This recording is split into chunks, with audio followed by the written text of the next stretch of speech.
जय हिंद फ्रेंड्स। देखिए, संधारित्र क्या होता है। संधारित्र को हिंदी में तो संधारित्र और इंग्लिश में कैपेसिटर बोलते हैं। अब कैपेसिटर होता क्या है, आपने कैपेसिटर या संधारित्र कई बार सुना होगा। इसको नॉर्मल यूज़ की भाषा में जो है कंडेंसर बोला जाता है और इसको पंखे में, कूलर में इत्यादि में जो है यूज़ किया जाता है। आपने देखा भी होगा, एक गोल सी चीज़ लगी रहती है, उसको आपने देखा होगा। ऐसे कुछ यहाँ पर आपको कंडेंसर या कैपेसिटर के कुछ तस्वीर दिखाई दे रहे हैं। ऐसे छोटे वाले तो आपने यहाँ पर इनको अधिकतर करके टीवी इत्यादि में लगा हुआ देखा होगा। ये गोल वाले, ये छोटे छोटे यहाँ अलग अलग प्रकार के आपको दिखाई दे रहे हैं। और ये छोटे छोटे ऐसे तो आपने बहुत सारे देखे होंगे। टीवी, जो पहले टीवी आते थे उनकी प्लेट निकलती थी बड़ी बड़ी, तो उसमें ये काफ़ी यूज़ होते थे। और पंखे वगैरह में जो आपने देखे होंगे, पंखे वगैरह में आपने कुछ इस तरह के कंडेंसर या कैपेसिटर लगे हुए देखे होंगे। एक्चुअल में दोस्तों इनका काम क्या होता है, इनका काम होता है कि बहुत सारी बिजली को ये अपने अंदर एकदम से स्टोर कर लेते हैं। बिजली यानी कि करंट को ये अपने अंदर बहुत ज़्यादा मात्रा में स्टोर कर लेते हैं। और फिर इनकी ज़रूरत ये होती है कि किसी भी, कोई भी एक हैवी मशीन है या हैवी मोटर है, कोई भी हैवी चीज़ है जिसको कि अचानक से बिजली की ज़रूरत पड़ेगी वरना वो नहीं चलेगा, तो उसमें जो है इनकी ज़रूरत पड़ती है। काम इनका बिल्कुल सेल की तरह होता है। जैसे कोई बैटरी है, छोटी बैटरी, आपने सेल देखा होगा, घड़ी में डलता है, मोबाइल और आपके रिमोट इत्यादि में जो है सेल डलता है। उस सेल का काम क्या होता है, उस सेल का काम सिर्फ इतना होता है कि किसी भी जिस भी डिवाइस में वो सेल पड़ा हुआ है या बैटरी वो पड़ी हुई है, वो उसको कंटिन्यूअसली थोड़ा थोड़ा करंट देता रहे। तो कंटिन्यूअसली जो करंट देने का काम है वो काम होता है बैटरी का। और कंडेंसर या फिर कैपेसिटर का काम क्या होता है, अचानक से, तेज़ी से, झटके से बिजली दे देना, एकदम से सारी की सारी बिजली निकाल के उस डिवाइस को दे देना। जैसे पंखा है, आपने कभी पंखे का बटन दबाया तो तुरंत क्या होता है, पंखा झटके से एकदम से घूमता है। तो वो जो झटके से घूमता है वही काम क्या करता है, कंडेंसर करता है। कैपेसिटर उसको अचानक से झटके से सारा का सारा करंट छोड़ देता है और जो आपका पंखा है या आपका कूलर है उसकी मोटर एकदम से घूम जाती है। या आपने बहुत जगह देखा होगा, जो जो आपका गेहूँ वगैरह पीसने की चक्की होती है, वहाँ पर उस चक्की के जो मोटर होते हैं वहाँ, उनमें भी जो है कंडेंसर या कैपेसिटर का जो है यूज़ किया जाता है। तो अभी आपको समझ में आया होगा कि कैपेसिटर को हिंदी में तो संधारित्र और इंग्लिश में कैपेसिटर बोलते हैं और इसका काम क्या होता है। अभी आपको कैपेसिटर नाम से एक चीज़ दिमाग में आ रही होगी, कैपेसिटी। तो कैपेसिटी क्या होती है, कैपेसिटी को समझना ज़रूरी है पहले। कैपेसिटी का हिंदी में मतलब होता है क्षमता, किसी भी चीज़ की क्षमता। देखिए, जैसे कोई बाल्टी है, तो कोई भी बाल्टी है तो उसमें उतना ही पानी आ सकता है जितना कि उस बाल्टी का आयतन है। जितना उस बाल्टी का आयतन होगा उतना ही उसमें पानी आएगा। अब मान लीजिए इसका आयतन 3 लीटर है, ये बाल्टी 3 लीटर की है, तो अब इस बाल्टी में 3 लीटर ही पानी आएगा। ऐसा तो नहीं कि इसमें 3 से ज़्यादा 4 लीटर, 3.5 लीटर, 5 लीटर पानी डाल दोगे आप, नहीं हो सकता। हाँ, कम तो आप डाल सकते हो लेकिन ज़्यादा नहीं डाल सकते। तो ऐसे ही जो कोई चालक होता है, तो चालक मतलब कोई भी कंडक्टर, जैसे कोई भी वायर हो गई, कोई भी बिजली का जो भी कोई कंडक्टर होता है, उसकी भी कोई ना कोई कैपेसिटी होती है कि उसमें से कितना करंट जो है फ्लो हो सकता है। तो जो चालक है उसमें से जितना भी करंट फ्लो हो सकता है उसकी एक कैपेसिटी है। तो उस कैपेसिटी को हम बोलते हैं कैपेसिटर की कैपेसिटेंस, इलेक्ट्रिक कैपेसिटेंस। इंग्लिश में बोलते हैं इसको इलेक्ट्रिकल कैपेसिटेंस और हिंदी में बोला जाता है इसको धारिता, वैद्युत धारिता। तो बाल्टी में क्या होता है दोस्तों, आयतन होता है और चालक में धारिता होती है। जो काम बाल्टी में आयतन का है वही कार्य यहाँ पर धारिता का है। और तल, आप मान लीजिए पानी का तल होता है और यहाँ पर जो चालक है, चालक के ऊपर ऊपर जो है आवेश रहता है। यहाँ ऊपर ऊपर, जैसे गोलीय चालक यहाँ पे दिखाई दे रहा है आपको, तो अब इसको करंट दिया जाएगा तो जो इसका विभव होगा वो इसका विभव ऊपर ऊपर रहेगा, इसके तल पर रहेगा। तो ऐसे आप इसको याद रखिएगा। अब यहीं से जो है इसकी डेफिनेशन भी आती है। तो डेफिनेशन क्या आ जाती है, देखिए, किसी चालक की आवेश को ग्रहण करने की क्षमता, यानी कि किसी चालक में कितना आवेश या कितना करंट उसके अंदर आ सकता है। तो वो क्या कहलाएगा, उसकी क्षमता या उसकी कैपेसिटी या विद्युत धारिता। और किसी चालक का या किसी भी कंडक्टर का विद्युत विभव जो है, यानी कि पोटेंशियल जो है, इलेक्ट्रिकल पोटेंशियल, वो उसको दिए गए आवेश के अनुपात में बढ़ता है। मान लीजिए आप किसी भी कंडक्टर को आपने करंट दिया, और करंट देने पर जो उसका इलेक्ट्रिकल पोटेंशियल है वो उतना ही बढ़ेगा जितना आप उसमें करंट बढ़ाओगे। तो जितना करंट बढ़ेगा उतना ही इलेक्ट्रिकल पोटेंशियल या विभव बढ़ेगा। तो उसी से यहाँ पर इसकी न्यूमेरिकल वैल्यू निकालने के लिए फॉर्मूला आ जाता है। तो क्या आ जाता है, Q is directly proportional to V, या V4, यहाँ पर V से वोल्ट याद रख लीजिए, वोल्ट माने करंट ही होता है, और Q यहाँ पर आपका आवेश हो गया, करंट। तो यहीं से जो है, अगर इसको समानुपात के निशान को यहाँ से हटाना है तो इज इक्वल टू लगाना है, तो क्या किया जाएगा, यहाँ से समानुपात हटेगा तो एक ना एक यहाँ पर C आ जाएगा। और ये C ही क्या है दोस्तों, ये C जो है इसी को बोलते हैं विद्युत धारिता। और C की वैल्यू निकालेंगे तो ये जो V है इधर अपॉन में आ जाएगा Q के, तो क्या हो जाएगा, C is equal to Q upon V, C is equal to Q upon V। तो धारिता क्या होती है दोस्तों, किसी चालक को या किसी भी कंडक्टर को दिया गया आवेश और उसके अनुपात में बढ़ रहा उसका विभव, तो वो क्या कहलाएगा, उसकी विद्युत धारिता। कि धारिता जो है एक अदिश राशि है। अब ऐसा नहीं है कि इसकी कोई दिशा भी होती है। आपने देखा होगा फिजिक्स में बहुत सारी राशियां आती हैं, तो उन बहुत सी अदिश राशि हैं और बहुत सी सदिश राशि हैं जिनकी दिशा होती है। तो ये एक ऐसी राशि है जिसकी कोई दिशा नहीं होती, अदिश राशि है। इसका मान हमेशा धनात्मक होता है, यानी कि पॉजिटिव होता है। तो अदिश राशि का मतलब है, देखिए अभी आप ऐसे तो नहीं कह सकते ना कि बाल्टी में कितना पानी पूर्व में भर रहा है, ऐसे थोड़ी ना कहेंगे। तो कोई दिशा नहीं होती, कैपेसिटी की कोई क्षमता जो है उसकी कोई दिशा नहीं है, और इसका मान हमेशा पॉजिटिव होता है, माइनस में नहीं हो सकती कभी भी। जैसे आप ये थोड़ी ना कहेंगे कि कितना -3 लीटर पानी भरा हुआ है, -3 लीटर क्या होता है भाई। अब इसीलिए जो है ये धनात्मक होता है हमेशा। 1 लीटर 2 लीटर या कुछ तो पानी होगा ना उस बाल्टी में, या ज़ीरो होगा, माइनस में नहीं होगा। और चालक को एक निश्चित सीमा तक ही आवेश जो है, निश्चित सीमा से अधिक आवेश नहीं दिया जा सकता। यानी कि जितनी उसकी कैपेसिटी है या उसकी क्षमता है, उससे ज़्यादा उसको करंट नहीं दिया जा सकता। जैसे किसी बाल्टी की कैपेसिटी या किसी बाल्टी की जो क्षमता है वो कितनी है, उसकी कैपेसिटी है मान लो 5 लीटर, तो आप उसमें 5 लीटर से ज़्यादा पानी थोड़ी ना भर दोगे, 6 लीटर या 5.5 लीटर थोड़ी ना भर दोगे।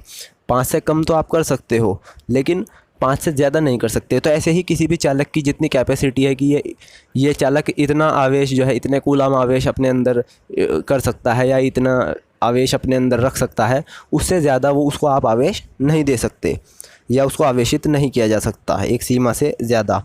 और आवेश अथवा विभव के बदलने से चालक की धारिता पर कोई प्रभाव नहीं पड़ता। मतलब अब आप मान लीजिए बाल्टी है और बाल्टी में आप पानी डाल रहे हैं, तो अब बाल्टी 5 लीटर की है और बाल्टी में आप 6 लीटर पानी डालने का प्रयास करो, तो क्या वो 5 लीटर से 6 लीटर की हो जाएगी? नहीं होगी। आप उसमें 4 लीटर डालो, 3 डालो या 5 से ज़्यादा डालो, वो तो 5 लीटर की ही रहेगी, उसकी कैपेसिटी तो 5 लीटर की है ना। तो ये चीज़ है। ऐसे ही कोई चालक है, कोई कंडक्टर है, और उसकी जो कैपेसिटी है, जितना आवेश वो अपने अंदर रख सकता है उतना ही रखेगा। आप उससे ज़्यादा दोगे या तो वो फट जाएगा, ब्लास्ट हो जाएगा, उसमें कुछ नहीं होगा, वो भंजक बन जाएगा, और इससे ज़्यादा उसमें कुछ नहीं होगा। या आप कम डालेंगे तो अपना कम जाएगा, या जितने का वो है उतना डालेंगे तो उतना ही आवेश उससे प्रवाहित हो जाएगा।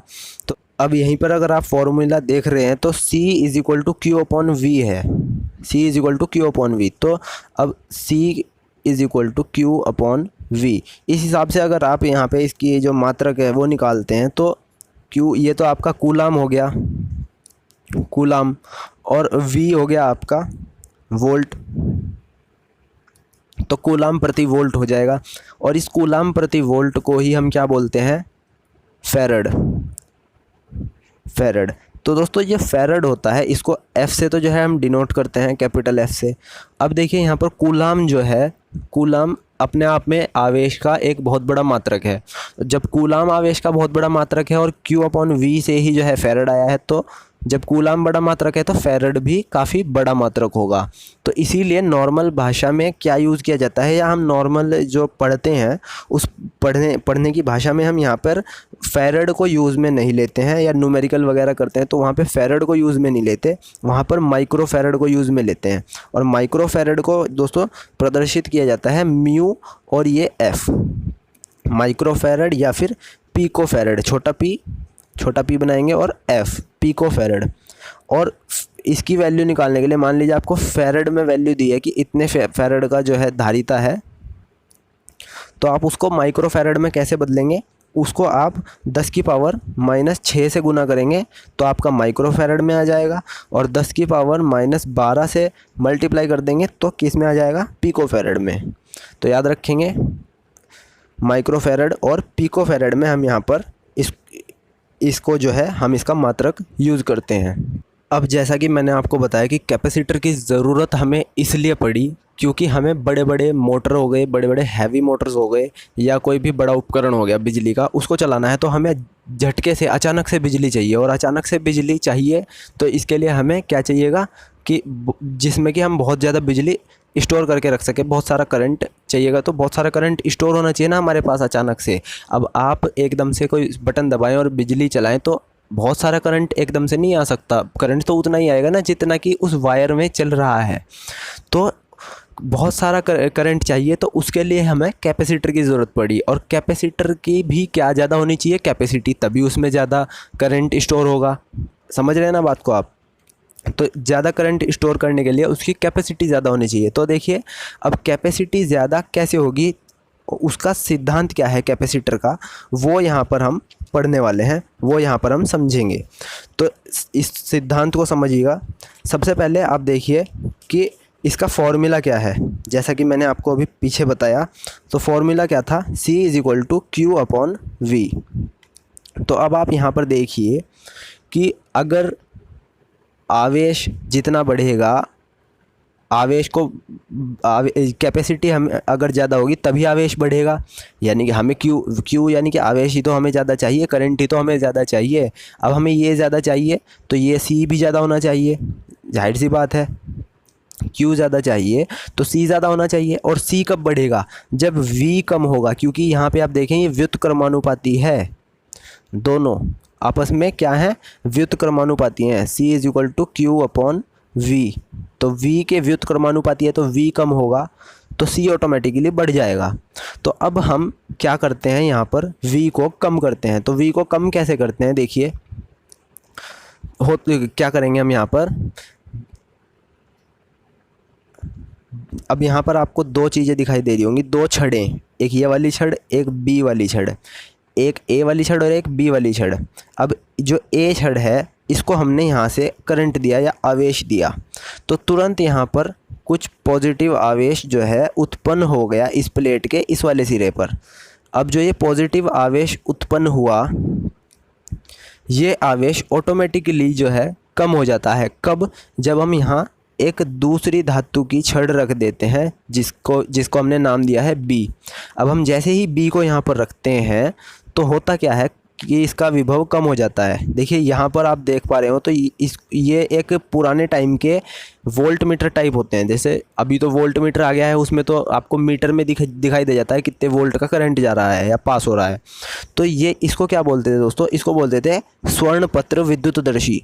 स्वर्णपत्र विद्युतदर्शी यानी कि यहाँ पर ये आप पत्ती लगी हुई देख रहे हैं ऐसी, तो ये पत्तियाँ आपस में जितनी ज़्यादा फैलेंगी, जितनी ज़्यादा इनमें गैप होगा, ये पत्ती ज़्यादा फैलेंगी, तो इसका मतलब ये पत्ती ऐसे ज़्यादा फैलेंगी, तो इसका मतलब क्या है कि विभव ज़्यादा है या करंट ज़्यादा है। और ये पत्ती बहुत कम फैलेंगी अपने आप में, तो यानी कि करंट बहुत कम है। तो यहाँ पर क्या होता है, प्लेट A है और प्लेट B है। अब हमने इसको करंट दिया और यहाँ पर पॉजिटिव आवेश अपने आप उत्पन्न हो गया, ये होगा ही। और तुरंत जब हम जैसे ही यहाँ पर B दूसरी छड़ लाते हैं, दूसरी प्लेट जो है लाते हैं, तो क्या होता है, प्रेरण की घटना होती है। प्रेरण अगर आपने नहीं पढ़ा है तो मैं उसके लिए एक अलग वीडियो बना दूंगा, उस पर आप देख लीजिएगा। तो यहाँ पर देखिए जैसे ही प्रेरण की घटना होती है तो यहाँ पर प्लेट बी पर माइनस आवेश उत्पन्न हो जाएगा। कितना? जितना कि यहाँ पर पॉजिटिव आवेश है उतना ही इधर माइनस का आवेश आ जाएगा। अब यहाँ पर माइनस का आवेश आ जाएगा तो क्या होगा, इसका विभव ऑटोमेटिकली कम हो जाएगा इस वाली प्लेट का। और जब ये विभव कम हो गया तो जैसा कि मैंने आपको फॉर्मूले में बताया, जब विभव कम हो गया तो अब जितना यहाँ पर करंट आ रहा था वो कम हो गया, क्योंकि यहाँ पर पत्तियों का फैलाव कम हो जाएगा। और उतना ही करंट जितना यहाँ आ रहा था उतना ही करंट लाने के लिए हमें इसको और करंट देने की ज़रूरत पड़ेगी। तो देखिए अब हम इसको और ज़्यादा करंट दे सकते हैं ना, यानी कि इसके अंदर और ज़्यादा करंट स्टोर कर सकते हैं। तो इसकी क्या हो गई, धारिता बढ़ गई। देखिए सिर्फ एक दूसरी प्लेट यहाँ पर लाने से क्या हो गया, इसकी धारिता बढ़ गई ना। ये जो प्लेट है ये अपना आप में एक चालक है, कंडक्टर है। तो इस कंडक्टर की एक कैपेसिटी थी कि ये इतना ही करंट पास करवा सकता था। लेकिन जैसे ही हमने यहाँ दूसरी प्लेट रखी तो क्या हुआ, इसकी कैपेसिटी बढ़ गई। अब हम एक काम और कर रहे हैं। अब हम दूसरा काम क्या कर रहे हैं, देखिए यहाँ पर होगा क्या, जब इधर माइनस आवेश उत्पन्न होगा तो अब इस प्लेट के इस साइड भी तो प्रेरण की घटना होगी। जब इस साइड प्रेरण की घटना हुई तो इधर भी प्रेरण की घटना होगी। तो प्रेरण से इधर तो माइनस आवेश उत्पन्न हुआ और इधर पॉजिटिव आवेश उत्पन्न हो जाएगा। कितना? जितना कि इधर माइनस था उतना ही इधर वाली साइड प्लस का आ जाएगा। और इस प्लस की वजह से इस माइनस का अब ये वाला माइनस जो है इस वाले प्लस के ज़्यादा नज़दीक है, तो ये माइनस इस प्लस पे ज़्यादा प्रभाव डालेगा और ये प्लस जो है इस प्लस पे कम प्रभाव डालेगा। तो होगा क्या, इस माइनस का प्रभाव ज़्यादा होने से इसकी जो क्षमता है, इसमें जो आवेश है वो, जो इसका विभव है वो थोड़ा ही कम होगा और आवेश इसमें हम डाल सकते हैं। और जब हम यहाँ दूसरा कार्य क्या करते हैं, ये जो तार है, ये तार आई और हमने इसको पृथ्वी से जोड़ दिया, यानी कि इसको अर्थ दे दिया। पृथ्वी को अर्थ ही तो बोलते हैं ना इंग्लिश में, तो हमने इसको अर्थ दे दिया। अर्थ देने से क्या होगा, यहाँ पर पत्तियों का फैलाव और कम हो जाएगा, यानी कि इसका विभव और कम हो जाएगा। विभव कम होने का मतलब क्या है, हम इसमें और करंट डाल सकते हैं। और करंट डालने का मतलब हुआ कि इसकी धारिता बढ़ गई, इसकी कैपेसिटी और बढ़ गई। तो कैसे बढ़ी, जैसे ही हमने यहाँ पर इसको धरती से जोड़ा, इसको पृथ्वी से जोड़ा, तो क्या होगा, जो ये पॉजिटिव आवेश था इधर वाला, तो अब इधर पृथ्वी, आपको पता ही है अर्थ से क्या आता है, इलेक्ट्रॉन आते हैं। तो जब धारा बहती है तो इलेक्ट्रॉन के विपरीत दिशा में चलती है, आपको पता है ना। तो इलेक्ट्रॉन जब धरती से आते हैं तो इधर से पॉजिटिव आवेश को खींचकर धरती में समा देते हैं और वो ख़त्म हो जाता है। उसको अर्थ मिलते ही इधर से पॉजिटिव आवेश ख़त्म हो जाता है। तो यहाँ जो माइनस आवेश था उसका और भी ज़्यादा प्रभाव इस प्लस वाले पर पड़ेगा। और जब इस प्लस वाले पर ज़्यादा प्रभाव पड़ेगा तो इस प्लेट का जो विभव है वो बहुत ज़्यादा कम हो जाएगा। और बहुत ज़्यादा कम होने से यहाँ पत्तियों का फैलाव हमें बहुत कम दिखाई दे रहा है। और जैसे ही इसका विभव बहुत कम होगा तो हम इसको और आवेश दे सकते हैं। और आवेश देने का मतलब है कि इसकी धारिता बढ़ गई। तो यही संधारित्र का कॉन्सेप्ट है कि दो चालकों को आपस आमने सामने रखकर हम उसकी धारिता को बढ़ा सकते हैं। फिर इसमें और भी चीज़ें आती हैं कि इसके बीच में धातु की छड़ रखकर क्या होगा, या फिर इसमें विद्युत रोधी पदार्थ भर दें तो क्या होगा, या प्लेटों के बीच की दूरी को कम कर दें तो उसकी कैपेसिटी या धारिता बढ़ सकती है या कम हो सकती है। या प्लेट जो है, प्लेट का जो आकार है उसको अगर हम बढ़ा दें या घटा दें तो क्या होगा। अब देखिए सोचिए, जैसे अब हम प्लेट का आकार बढ़ाएंगे तो धारिता ऑटोमेटिकली बढ़ जाएगी। अब सोच के देखिए, कोई बड़ी सी थाली है तो बड़ी सी थाली में ज़्यादा खाना आ पाएगा। तो देखिए जब किसी प्लेट का आकार हम बढ़ाएंगे तो उसकी विद्युत धारिता जो है ऑटोमेटिकली बढ़ जाएगी। या फिर हम यहाँ पर इसका प्लेट का आकार कम करेंगे तो धारिता कम हो जाएगी, प्लेट का आकार बढ़ाएंगे तो धारिता बढ़ जाएगी। विद्युत रोधी पदार्थ डालेंगे इसके बीच में तो क्या होगा, और ज़्यादा इसके बीच में आप देखेंगे यहाँ पर इसका विभव और ज़्यादा कम हो जाएगा। अब जब इसमें विद्युतरोधी पदार्थ भरेंगे तो इस प्लेट का विभव कम हो जाएगा और इतना कम हो जाएगा कि हम उसको और ज़्यादा आवेश दे सकते हैं। तो जब और ज़्यादा आवेश दे सकते हैं तो धारिता बढ़ गई। ऐसे ही कोई यहाँ पर छड़ रखेंगे विद्युतरोधी, उसमें भी यही होगा, धारिता बढ़ जाएगी। तो ये कुछ इसके कॉन्सेप्ट हैं। और अब संधारित्रों को अगर आप देखें, इनको जो कॉम्बिनेशन है, इनका कॉम्बिनेशन या संयोजन, इनको दो तरीके से जोड़ा जाता है। एक तो सीरीज़ में। तो सीरीज़ में क्या होता है दोस्तों, इनको ये इधर से करंट दिया और इधर से ये इसको अर्थ दे दिया। तो इसमें हम 3 संधारित्र जो है लगाए हुए हैं, देख रहे हैं आप। तो इन 3 संधारित्रों में क्या होगा, इसकी धारिता कितनी होगी 3 संधारित्रों की, तो वो कैसे निकाल ली जाएगी। अगर ये श्रेणी क्रम में जुड़े हैं, ऐसे 3 सीरीज़ में जुड़े हैं, तो इसकी धारिता निकलेगी 1/c करके। तो 1/c is equal to 1/c1 plus 1/c2 और प्लस 1/c3 ऐसे करके जुड़ जाती है और चलता रहता है आगे तक। तो यहाँ पर क्या होगा, तो C1 जो C1 है उसको जोड़ देंगे। अब मान लीजिए C1, C2 और C3 इन्होंने हमें दिया हुआ है कुछ भी। मान लीजिए C1 दे दिया 1 और C2 दे दिया 5 और C3 दे दिया इन्होंने हमें 4।